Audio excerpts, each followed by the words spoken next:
여기 같은 해에 사회생활을 시작한 세 남자가 앉아 있습니다. 30년차 대기업 부장, 월급 800만 원, 통장 잔고 3천만 원. 옆에 앉은 중소기업 출신은 월급이 절반도 안 됐는데 자산이 10억입니다. 같은 시간을 일했습니다. 차이가 뭘까요? 이 영상에서 그 차이의 구조를 분석합니다. 예측이 아니라 구조입니다. 10분만 집중해보세요. 왜 대부분의 사람들은 30년을 일해도 가난한지, 그리고 투자를 해도 왜 대부분 실패하는지 그 원인까지 짚어드리겠습니다. 경제콕입니다. 먼저 구조를 봅니다. 한국 직장인 평균 임금 인상률 연 2에서 3%입니다. 2024년 공식 소비자 물가 상승률은 2.3%. 여기까지 보면 비슷해 보이죠? 그런데 우리가 실제로 체감하는 물가는 다릅니다. 식품, 교육, 주거비를 따지면 3%에서 5%까지 올라갑니다. 결론부터 말씀드리면 가만히 있으면 매년 조금씩 가난해지는 구조입니다. 그러면 적금에 넣으면 되지 않느냐? 지금 적금 금리 연 3% 안팎입니다. 1억을 넣으면 20년 후에 1억 8천.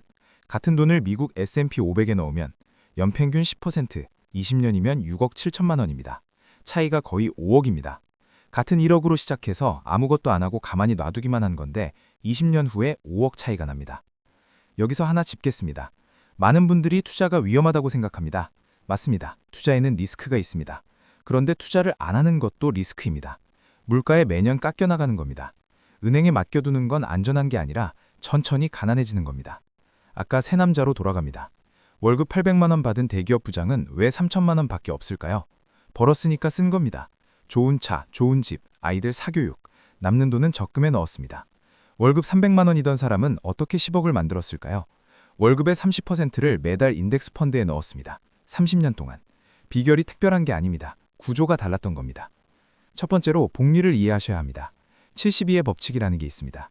72를 수익률로 나누면 자산이 2배가 되는데 걸리는 시간이 나옵니다. 적금 3%면 2배 되는데 24년 걸립니다. S&P 500 연 10%면 7.2년마다 2배입니다. 1억이 7년 후 2억, 14년 후 4억, 21년 후 8억, 29년 후 16억이 됩니다. 한 일이라곤 기다린 것뿐입니다. 구체적으로 보겠습니다. 월 50만 원을 넣는다고 치겠습니다. 25살에 시작하면 30년 후 55세에 약 11억 3천만 원이 됩니다. 납입한 원금은 1억 8천인데 최종 자산은 11억입니다. 같은 월 50만 원을 35살에 시작하면 3억 8천, 45살에 시작하면 1억입니다. 10년 늦게 시작하면 자산이 3분의 1로 줄어듭니다. 시간이 돈을 번다는 게 이 말입니다. 워렌 버핏이 2007년에 100만 달러를 걸고 내기를 했습니다. 상대는 월가 최고 헤지 펀드 매니저. 내기 내용은 간단합니다. S&P 500 인덱스 펀드 하나만 사놓고 10년 동안 가만히 있겠다. 너희가 어떤 전략을 쓰던 나를 못 이긴다. 결과는 어떻게 됐을까요? 10년 후 인덱스 펀드 수익률 85%, 헤지 펀드 평균 22%. 월가 최고 전문가 수백 명이 달라붙어도 그냥 사놓고 안 건드린 사람을 못 이겼습니다. 여기까지 들으면 이렇게 생각하실 겁니다. 그러면 투자하면 되는 거 아니냐? 맞습니다. 그런데 문제가 있습니다. 투자한 사람 중에서도 대부분은 돈을 잃습니다. JP모건 조사에 따르면 개인 투자자의 실제 평균 수익률은 연 2.9%에 불과합니다. 시장이 10%를 줬는데 투자자 대부분은 3%도 못 가져갔습니다. 왜 그런지 지금부터 그 구조를 봅니다. 첫 번째, 몰빵입니다. 한 종목에 전 재산을 넣는 겁니다. 수학적으로 보겠습니다. 어떤 주식이 50% 떨어지면 원금 회복하려면 100% 올라야 합니다. 반토막 났으니까 2배가 돼야 제자리인 거죠. 80% 떨어지면요? 400%가 올라야 합니다. 4배요. 몰빵한 종목이 크게 빠지면 회복이 수학적으로 거의 불가능한 구조입니다. 실제로 이런 일이 반복됩니다. 한 종목에 전 재산을 넣습니다. 80% 빠집니다. 1년, 2년 버팁니다. 그러다 본전이 오면요? 바로 팝니다. 다시는 안 한다고 합니다. 그런데 판 직후에 주가가 대세 상승으로 갑니다. 이건 의지의 문제가 아닙니다. 몰빵이라는 구조가 만들어내는 결과입니다. 하락폭이 크면 공포가 커지고 공포가 크면 본전에 도망칩니다. 두 번째, 레버리지입니다. 3배 레버리지 ETF 아시죠? 이게 왜 위험한지 구조적으로 보겠습니다.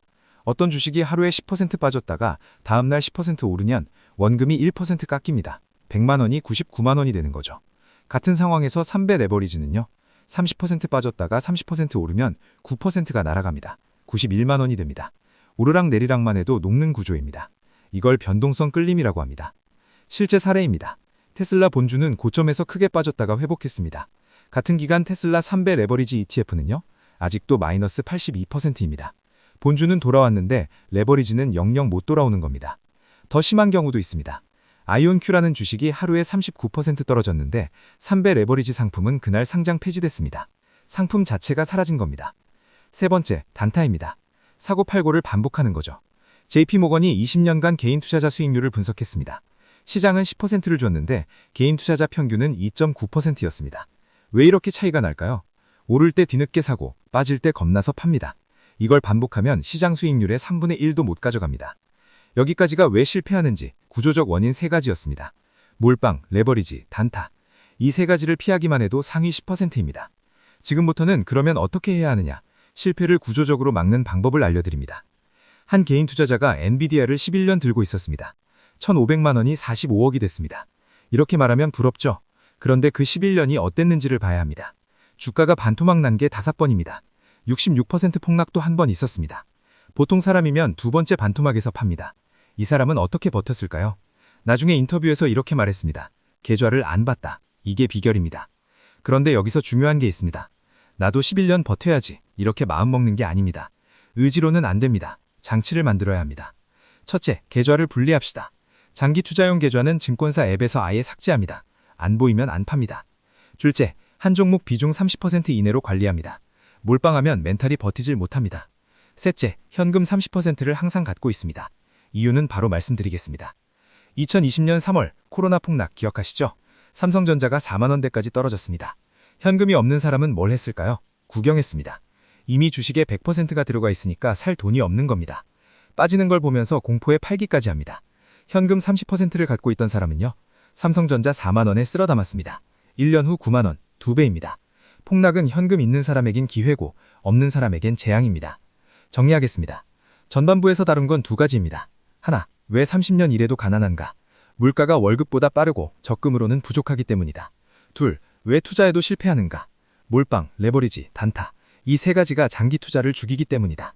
반대로 말하면 이 세 가지만 피하고 장치를 만들면 시장 수익률을 가져갈 수 있다는 뜻입니다. 후반부에서는 그래서 구체적으로 뭘 어떻게 해야 하는지 실행 얘기를 하겠습니다. 자산 증식 방법은 크게 세 갈래입니다. 등산에 비유하면 이해가 쉽습니다. 첫 번째 길은 완만한 등산로입니다. 느리지만 거의 안 넘어집니다. 두 번째는 일반 등산로, 가끔 미끄러지지만 정상까지 갑니다. 세 번째는 암벽 등반입니다. 빠르지만 추락할 수 있습니다. 자기 체력에 맞는 길을 골라야 합니다. 첫 번째, 안정형. 레이 달리오라는 사람이 있습니다. 세계 최대 헤지펀드 브릿지워터를 만든 사람이고 운용자산이 1200조 원입니다. 이 사람의 공식은 4312입니다.